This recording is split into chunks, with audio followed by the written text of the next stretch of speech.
So moving along, we have more. Dave just getting exposed. An extra long PWT. We went long. We're over 5 hours. Book it. We're just going because we're in too deep and we're trying to keep. So basically, Meltzer said what? You guys remember how we've covered on this show? Dave Meltzer said numerous times, like, well, Eric Bischoff, I mean, Konnan and Disco, they're not allowed to criticize AEW unless they start a company and show that you can do bigger numbers than them, right? You remember Dave saying all that? Well, here you go. Here's just so Bischoff, and I'm glad he tagged them, just so they know. Konnan!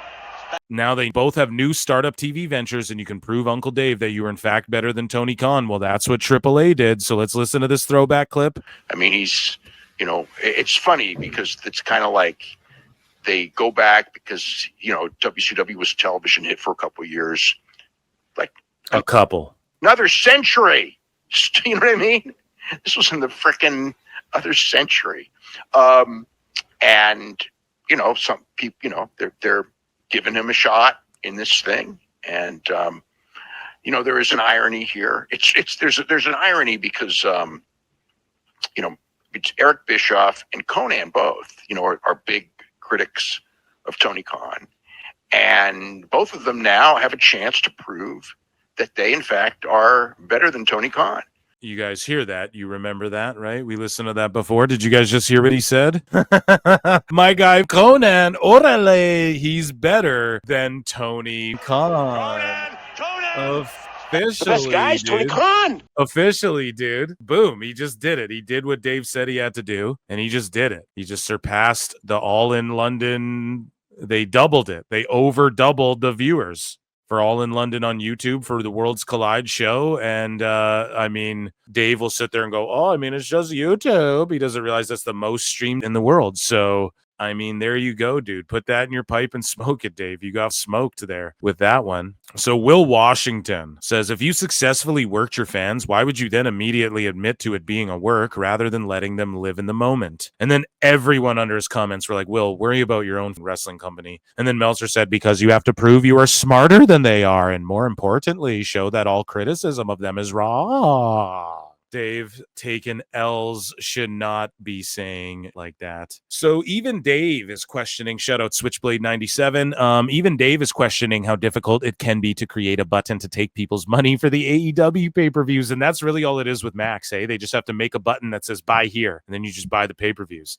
But they won't do that. Why? Because they're trying to get money out of this. They're trying to figure out how can we get money for this thing. If the pay-per-views on Max were part of the $185 million deal, how much does that $185 million, how much of it was pay-per-view related? And that's just it, right? Let's say the pay-per-view was part of that, and we'll give you for the pay-per-views, but they haven't given pay-per-views yet. Then are they even getting $185 million, or is it just $100 million? This is the stuff Dave doesn't even think about. Thank God for Switchblade and people who actually think about this shit and consider this stuff. Dave is saying the AEW deal was based on perceived value as a combination of a weekly television show, the show being streamed and getting a cut of pay-per-view business, but they haven't even started that yet. So we're halfway through the year. They haven't even started it yet. If the $185 million is part of the pay-per-view shit, and they're getting $185 this year, so they're not getting all of that money, Dave. They're not getting $185 million this year. You got destroyed by your own shit, okay? They're not going to get all of the money because they haven't even started the pay-per-view venture yet. If I'm understanding that incorrectly, please correct me. I think I'm onto something, though. Many have questioned that while there is a deal in play for HBO Max to become the main distributor of AEW pay-per-views within the U.S., that setting up a pay-per-view model, the holdup, doesn't seem that difficult. Even Dave saying it. And here we are more than 5 months into the deal, and it hasn't happened. Oh, so they're not getting 175 or 85 million, Dave? They're not doing that because they're not getting all that money, because why would they get all of it if pay-per-view's part of it and we're halfway through the year? Do you think they crunch it out by the end of the year, Dave? When you guys are promoting Amazon now, get the fuck out of here.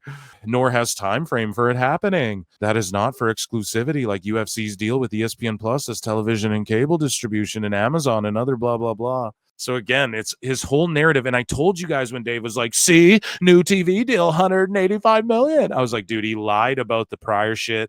He's been lying about this now because he was saying it's going to be 200 million, or like he was throwing out $1 billion and shit. You guys remember that? So he was wrong the whole way. And then now everything he predicted when the new TV deal happened, because he didn't study and learn and study the business, he's just wrong about it all again. And they're not even getting all the money he was fucking trying to flex that they were going to get. For sure they're not, because if pay-per-view is part of it, right? Learn, baby, learn. Meltzer Inferno.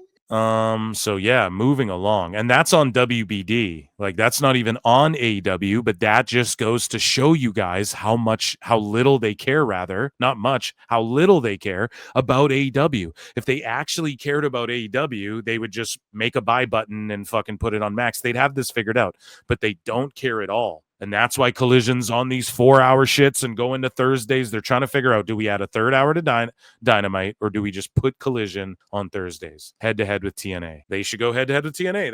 That's what I say. Or you add the third hour to Dynamite. Or they'll just cancel that show. Let's really think about it. They've already canceled 3. They'll cancel that one. Shockwave never happened. So 4 if you want to play semantics. But WWE reportedly did call TNA Hall of Famer. So this is Dave making shit up. We covered it here on the show if you guys didn't hear before.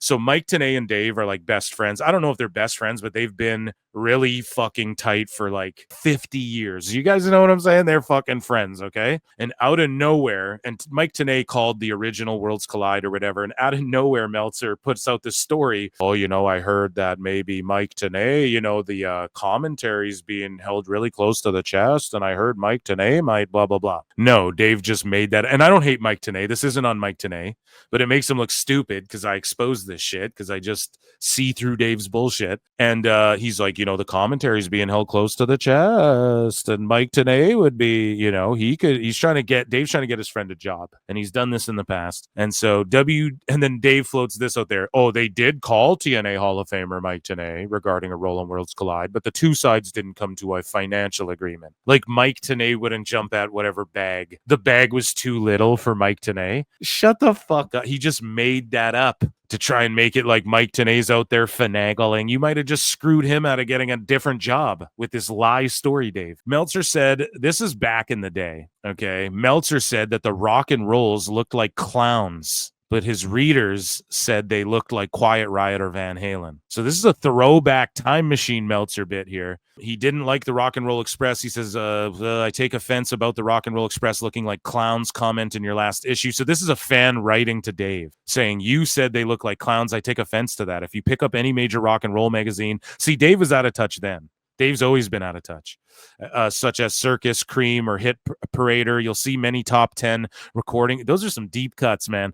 You'll see many top 10 recording artists like Quiet Riot or Van Halen dressed in the same fashion. I feel guys like the Express are bringing a more modern fashion to the sport. And we actually get a response, I believe, from Ricky Morton, who says those clowns sold out stadiums and arenas all over the country. Those clowns went down in history as pioneers of tag team professional wrestling. I never minded being called clowns. We saw our opportunity and took full advantage. So not necessarily burying Dave, just like being very profesh, but still, man, Dave, fucking nope. Another L, dude.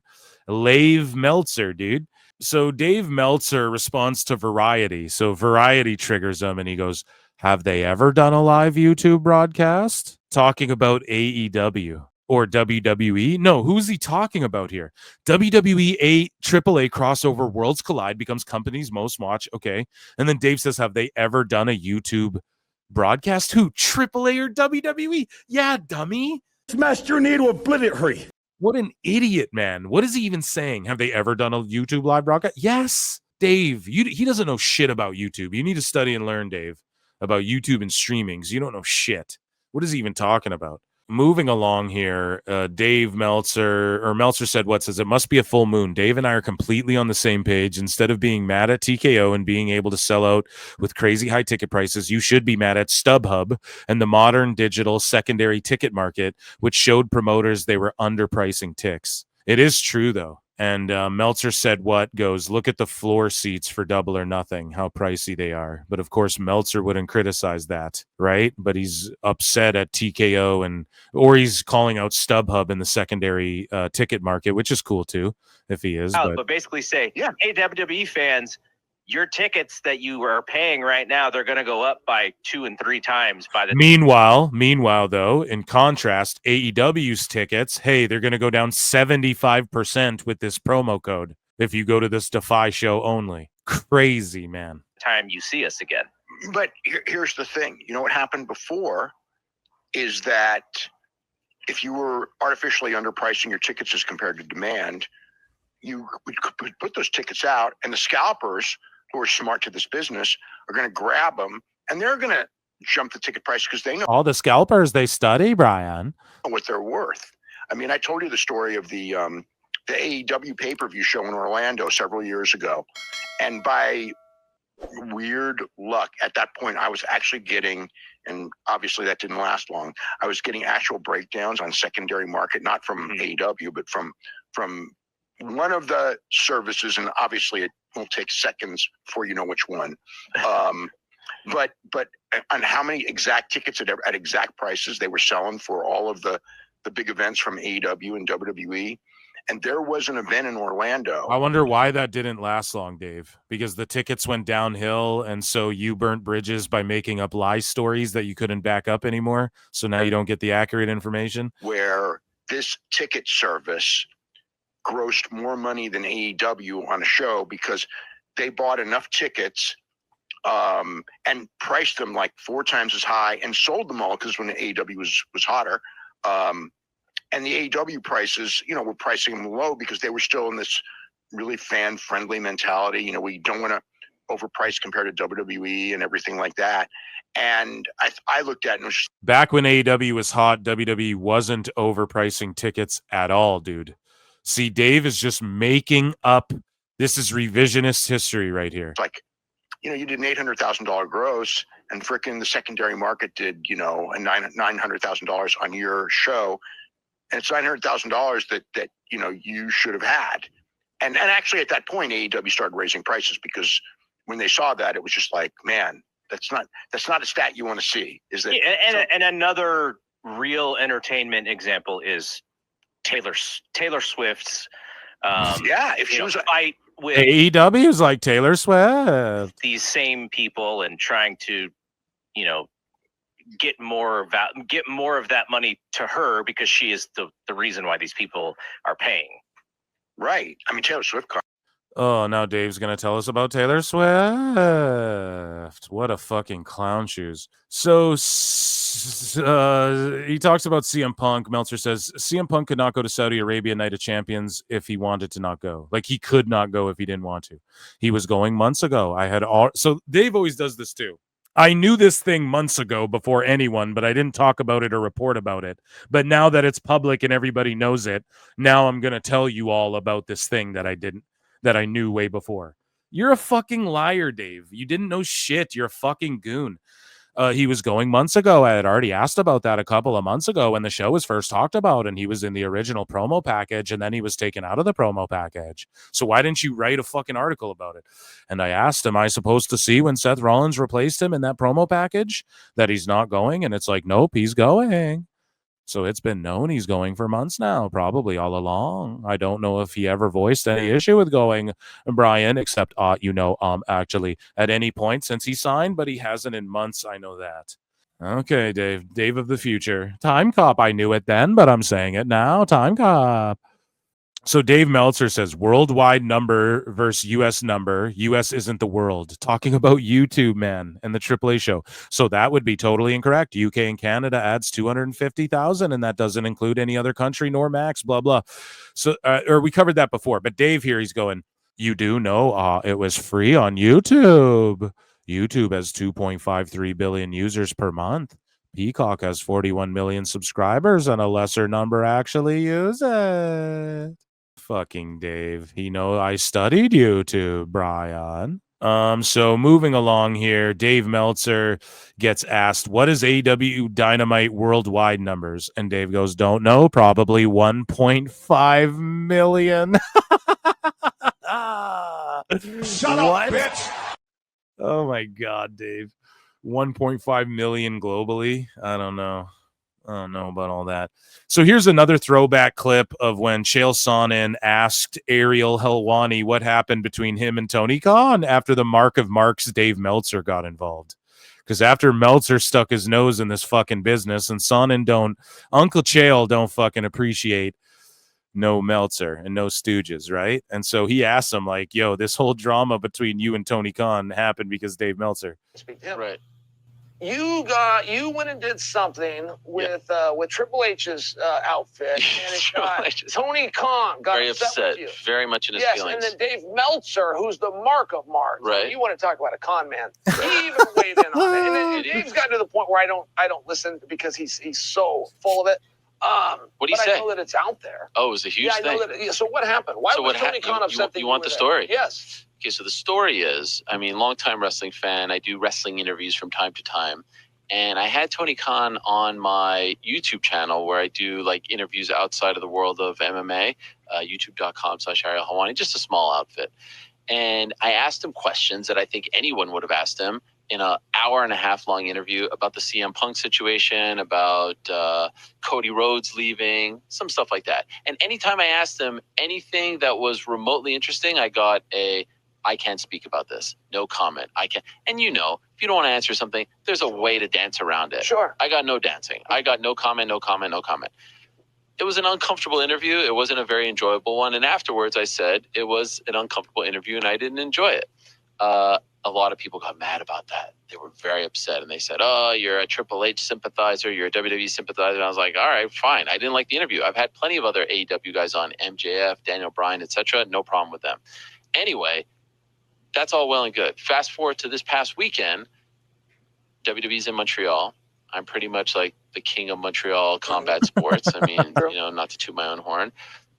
They asked me to come by. Yeah, you guys know the rest. But yeah, just calling out Dave, a good little throwback clip. So BJ Bethel, we're almost done here, guys. So BJ Bethel, he finally cops to where he got those fake fucking numbers. He says, so I got numbers about a specific show. When BJ Bethel's going, they do this number, 500,000. Not only was he talking, he's admitting twice here that he talked out of his ass twice. Not only was he talking out of his ass, but the info he got was for one specific show. It wasn't even for like overall or an average. It was just one show. So how does that extrapolate to all the shows? He's such an idiot. So he just completely, his career's cooked. He's done. He just exposed he's a stooge right here. He goes, so I got numbers about a specific show from multiple sources, which were confirmed by Tony Khan. No, so we can dispel that. Tony Khan never confirmed them. He said, yeah, I'm hearing they're great too. Something like that. He never copped to anything. He Carney promoted. Dave Meltzer corroborated this. Oh, Dave. So you got fucking caught, buddy. Stupid idiot.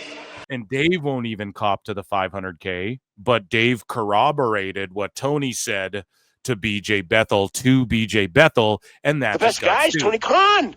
Boom, motherfucker. We caught you, bro. You're bashing. Okay, so he says Dave Meltzer and someone WBD on Blue Sky. So someone from WBD on Blue Sky? What does that even mean, bro? You're basing your AEW numbers on Zaz saying all the shows do 25% of the broadcast? Yeah, I think Zaslav would know than a random nameless guy on Blue Sky and fucking Dave Meltzer, who won't even back up what you're saying. At live, life +1 +3?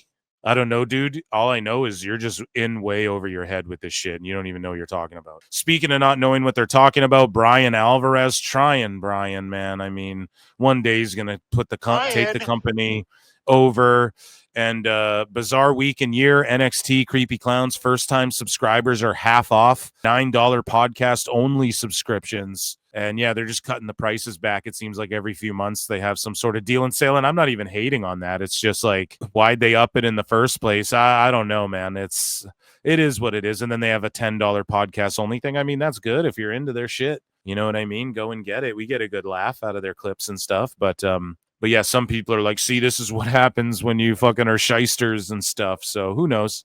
But it's not a coincidence if they're struggling. I don't know if they're struggling, but people say that Observer is. And if they're struggling and AEW's fucking struggling and shit too, I mean, they're not struggling. I know they have infinite bucks from the cons, but like they're not. We just went over and broke down a bunch of shit. Here's Tryon Bryan talking about the Punk Cena stuff. And CM Punk comes out and he cuts his promo. You know what's funny is on the Punk interview and everything, where he goes like, I'm not working for these billionaires, I'm working for you fans. And then at the end of the interview, it's like he's working for those billionaires. John Cena says, let's do it, but not tonight. For a match like this, you have to follow me to Saudi Arabia. We're going to do it at Night of Champions. The ball is in your court, hero. You want a title match? It's going to be in Saudi Arabia. He could not go. I mean, if he really wanted to not go. Well, at this point he's going because it's been advertised. Yeah, then Turkey Al Sheik goes, he doesn't want to come? Add one more zero right there. We just give him one more zero. It'd be okay. I promise. He's the chillest. That Turkey Al Sheik dude's the chillest fucking. He just gets what he wants, So you just put one more zero right there, Boom. Fucking Punk's there. No problem. Well, he was going months ago. I had already asked about that. Based on his moral. So we already listened to that part. But stands and beliefs and things as far as, freedom of choice and live your life the way you could, and then what the rules are in Saudi Arabia, you can make the case he's a hypocrite for it. Because what he believes in as far as that goes is very, very different from how the world is over there. But everyone, I'm sure for a lot of people, bro, it's business at the end of the day. I mean, he's got a wife. Everyone goes for the money, and he, like I said, he is big enough. He could have said no, and it would not have impacted him. If you were a mid-level guy and you said no, you wouldn't say no because the fucking paycheck is insane. If you guys want to know more about that, Mason Mansour on Maven Huffman's channel break that down brilliantly. And if you're a mid-card guy and they say you want to go to Saudi, you're fucking doing anything you can to get on a Saudi show. You would be able to not go, but it would impact you. I mean, I know of instances of people who were told essentially, you don't have to go.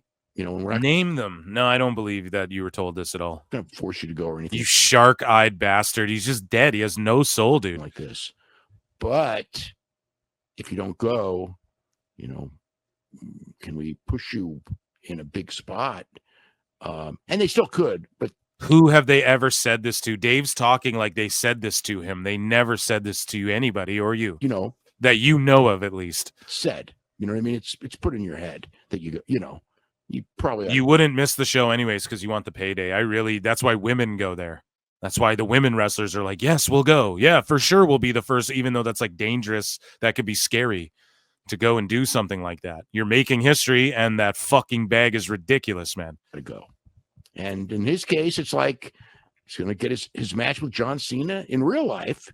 And he has wanted this match, the last match with him and Cena. He's wanted the match on the farewell tour. So this is where he's going to go to get the farewell match. And that's just, it is what it is. Yeah, and it's a great angle how they work the shoot. It just is what it is. No, it's brilliant fucking storytelling. It's brilliant having people like, oh, this hypocrite and shit, and him having to be the hero. He almost has to do the bad guy shit. He almost has to like go against his morals. It's like when fucking Batman is like, do I kill or whatever? It's like that struggle. Do I go against the fabric of my... It's a fucking story, bro. And they worked it into that. So we have one last clip, guys, and this is Meltzer, and this is a short one, but we will end it here. Thank you all. This is an extra long. See, I embrace the grind, bruv. I don't fuck around. Your boy Phil Marks, come through. Dementia Dave babbling about the WBD split. So here's him just he never saw this coming. He never predicted it. He didn't study the business. Your boy Phil knew this shit was coming before him. He's fucked. He's completely fucked. A lot of people saw this coming, especially if you work if you're outside of the wrestling bubble and you work like myself in other areas that do with television and shit like that, you fucking knew this was coming, okay? A long time ago. And or something like this. And I don't know. He doesn't know what he's talking about here. I didn't listen to this clip. I had the full-length one, but I can only stand a minute. So let's take a listen and see Dave just try to rack his brain about how more meets the eye Decepticons, Bryan.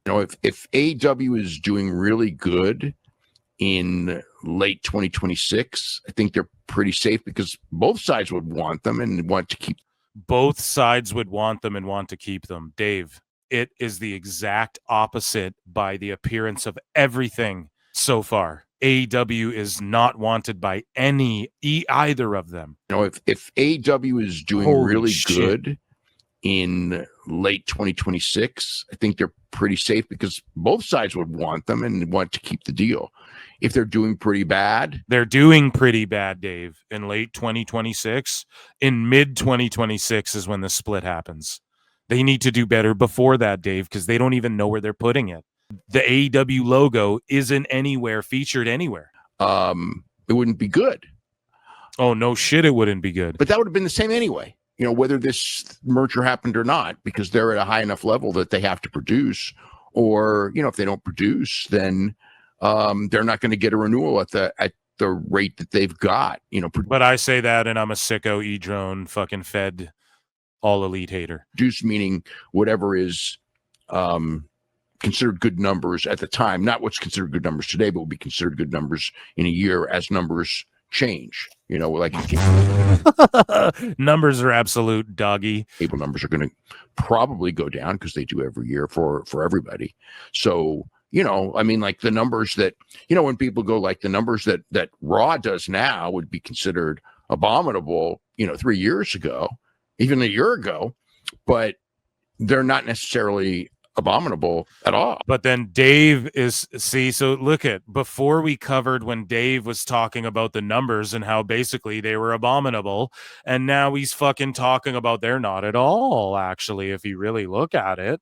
And why? Because he's coping. His bullshit consistency, he can't stay consistency. His bullshit can never stay consistent, okay? This shit isn't sticking because now he's trying to like make an argument for, well, I mean, AEW would be okay, you know? But meanwhile, it just contradicts what he was saying before, like that we read in The Observer about what he was saying about SmackDown and Raw's numbers and shit.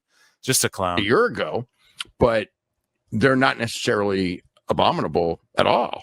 So, you know, based on the service that they're on. So so you have to judge it based on that. So but you don't do that. Oh my God, he just doesn't know what he's talking about. And because you never know what you're talking about, Dave, I will continue to tell the people I think what you're trying to say and then roast you. Okay? And that was Dave Meltzer's dumb moment of the week. In 5.5 hours, 11 o'clock where I'm at, I gotta get the fuck out of here.